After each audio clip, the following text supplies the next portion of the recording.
Tersangka kasus tudingan ijazah palsu mantan Presiden Jokowi, Rosyuryo CS mengadu ke Komnas HAM terkait dugaan pelanggaran HAM usai mereka ditetapkan sebagai tersangka.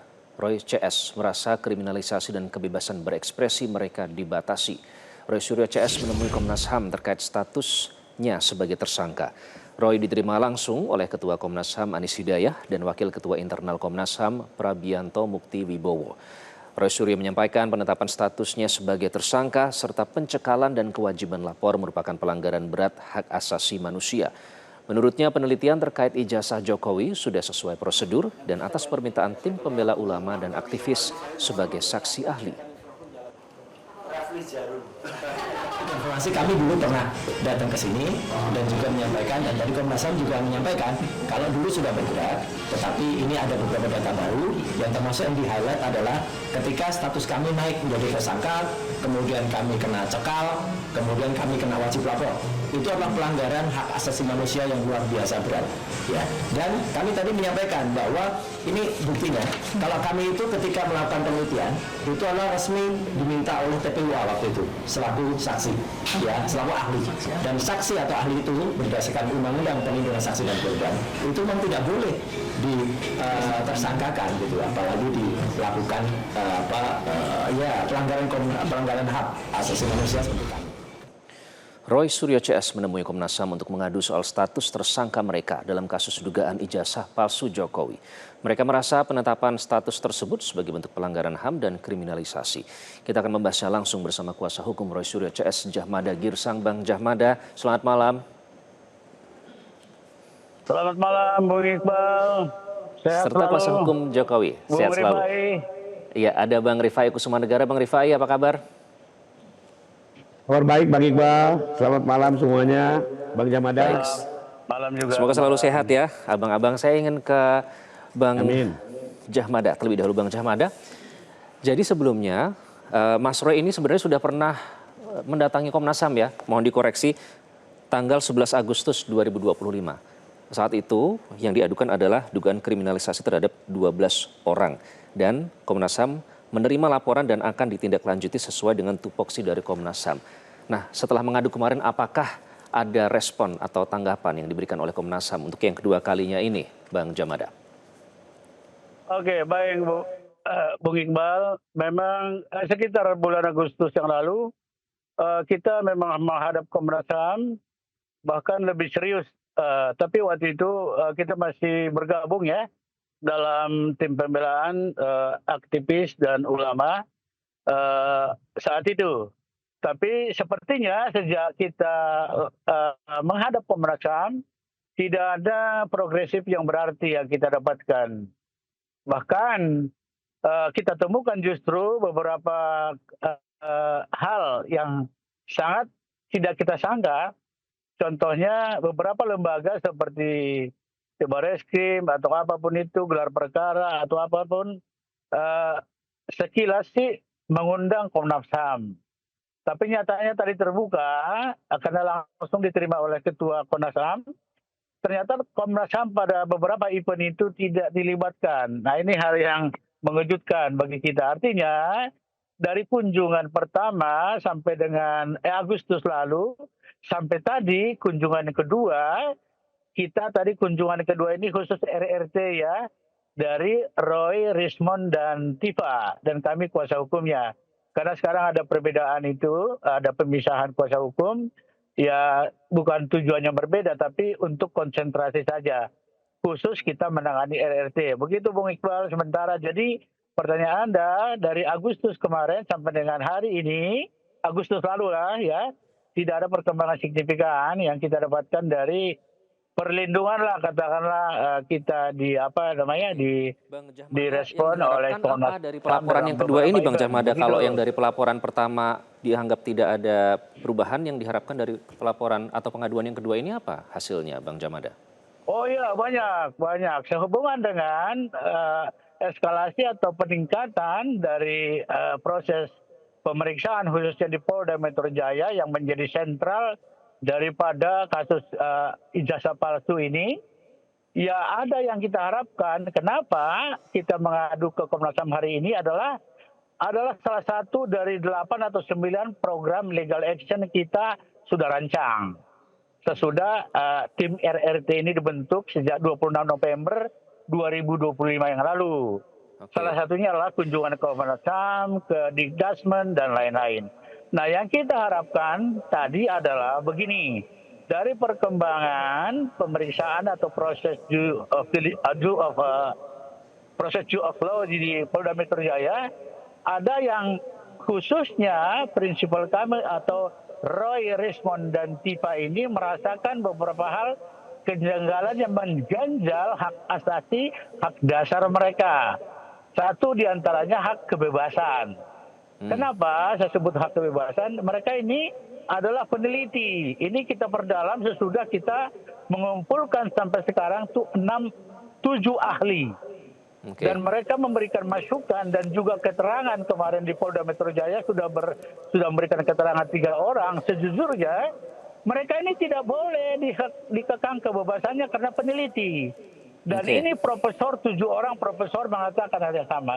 Kemudian yang terakhir, yang paling titik kulminasi, yang paling mengganggu adalah hak keadilan mereka yang dirasakan juga terbentur di proses pemeriksaan di Polda Metro Jaya. Sampai saat ini sudah ada pelimpahan ke Kejaksaan.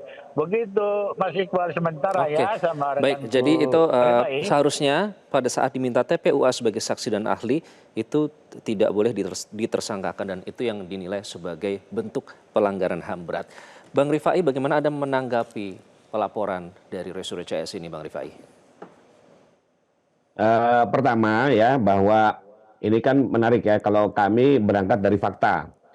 Yang kami laporkan adalah peristiwa di sosial media sejak Januari hingga April 2025, di mana terdapat 31 objek yang melakukan fitnah dan penghinaan kepada Pak Jokowi secara konsisten dan bertubi-tubi, di mana tindakan tersebut dilakukan bukan dalam rangka penelitian ataupun kegiatan akademis. Itu silakan dilihat langsung di dalam link-linknya.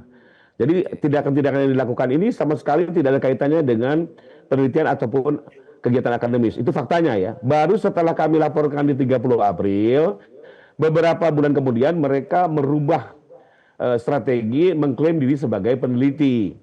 Kami memandang itu sebagai alibi pembelaan yang dibangun yang sebenarnya tidak ada kaitan ya ini dengan penelitian. Sebagai contoh aja kalau kita ikuti dari 31 objek. Bagaimana mungkin sebagai peneliti kalau kata-katanya nusa kambangkan Jokowi, asingkan Jokowi, bahkan gantung Jokowi. Apa itu kok kalimat-kalimat penelitian gitu ya. Di samping juga di 31 objek itu tidak ada loh mereka mengklaim sebagai peneliti. Justru setelah kami laporkan sebagai wujud pembelaan mereka membangun alibi sebagai peneliti. Jadi kembali lagi mohon maaf terkait argumentasi peneliti kami tidak sependapat dan nanti silakan pembuktian di dalam persidangan yang akan melihat itu apakah benar tidak akan di dalam rangka penelitian atau tidak. Karena kalau memang penelitian tidak mungkinlah Pak Jokowi melaporkan. Beliau sendiri sangat menghormati kegiatan akademis maupun juga pengembangan pendidikan. Nah, saya mau komentar sedikit ya tadi terkait hal yang muncul ya. Seolah-olah pasal fitnah itu atau hina tidak boleh ada sebagai orang yang mengklaim membuat undang-undang. Pertanyaannya kok kenapa pasal 27A masih ada di Undang-Undang ITE? Masih ada larangan orang memfitnah mau menghina di sosial media. Berarti kan politik negara kita masih komit membuat itu sebagai sebuah delik. Dan barang siapa yang melanggar itu dikenakan tindak pidana. Kedua, mohon maaf, justru kalau saya melihat ini justru harus ditegakkan secara betul di era post-truth seperti ini. Negara kita yang jumlah masyarakat cukup banyak, beraneka ragam, itu perlu dijaga keharmonisannya, keteraturannya, kebersamaannya dengan menutup orang-orang yang melempar hoax-hoax di dunia sosial media. Karena ini sangat bahaya sekali ya.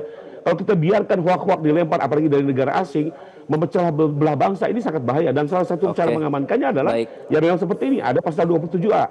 Di sisi lain saya mau tambahkan konstitusi negara kita sendiri pasal 28 itu menyatakan setiap warga negara dilindungi harkat dan martabatnya. Jadi jelas bukan berarti karena kebebasan demokrasi orang warga negara bisa sebegitunya dihina, difitnah secara bertubi-tubi dan tidak boleh melakukan perlindungan dirinya. Jadi menurut saya ini tidak konsisten dengan apa yang diatur di konstitusi maupun undang-undang itu sendiri. Mungkin itu untuk sementara. Jadi itu tidak ada relevansinya ya dengan substansi laporan yang dilayangkan oleh kubu Pak Jokowi. Nah, Bang Jahmada, jadi sebenarnya tujuan pengaduan atau pelaporan ke Komnas HAM ini apa ada yang menganalisa jangan-jangan ini manifestasi kekecewaan dari Mas Roy dan teman-teman terhadap langkah Egy Sujana dan Damai Hari Lubis? Oh, Mas Iqbal, tidak sama sekali ya. Jadi kita jangan lupa, prinsipal Roy, Risman dan Timo ini adalah cendekiawan ya, yang bergelar dokter loh ya. Jadi mereka tuh ilmunya ilmiah dan matematis banget. Jadi nggak segampang yang katakan bahwa mereka tuh kesana seolah-olah pelampiasan bla bla bla ada gitu. Enggak, ini benar-benar ilmiah. Kenapa? Ilmiah dan hukum, dan kami dari penasihat hukumnya tentu backup secara hak dasar mereka, hak keadilan yang mereka dapatkan gitu. Jadi tidak ada hasil ini murni bahwa mereka merasakan, mereka menilai, mereka menimbang bahwa hak keadilan, hak kebebasan, dua hak itu sesuai dengan Human Rights Declaration itu tahun 48 itu yang diadopsi Indonesia itu ya itu mengena gitu loh. Mereka tidak bebas. Jadi saksi ahli yang kita terjunkan mengatakan bahwa mereka tidak boleh sebenarnya dilarang. Bahkan seharusnya secara akademik diperbanyak peneliti-peneliti, masih banyak lain-lain atau bidang lain yang Bang harus Jamada, diteliti, tapi artinya ini tidak ada hubungannya atau tidak ada kaitannya menyebut ini aset bangsa. dengan Aset tidak ada bangsa kaitannya yang dengan harus langkah dipelihara. Egy Oleh Sujana sebab dan itu Damai kita Hari harus Lubis ya, lindungi. Bang Jamada ya. Oke, tapi kalau kita melihat harapan Roy Suryo dan teman-teman RRT ya, terhadap laporan ini apakah Anda berharap ada perubahan terhadap proses pemidanaan atau untuk mengumpulkan dukungan publik, Bang Jamada? Enggak, jangankan dulu ke proses pidananya, mungkin Komnas HAM terlalu jauh melangkah. Komnas HAM bergerak sesuai dengan apa yang menjadi marwah mereka.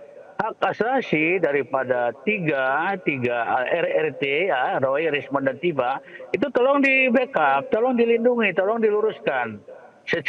Dibentuk Komisi Hak Asasi Manusia ini kan gunanya untuk itu gitu loh. Ini baru satu kasus ijazah palsu, belum nanti ya yang lain-lain. Saya no comment. Tapi contohnya kita datang 2 kali, kenapa? Karena Komnas HAM kita rasakan kurang bergerak.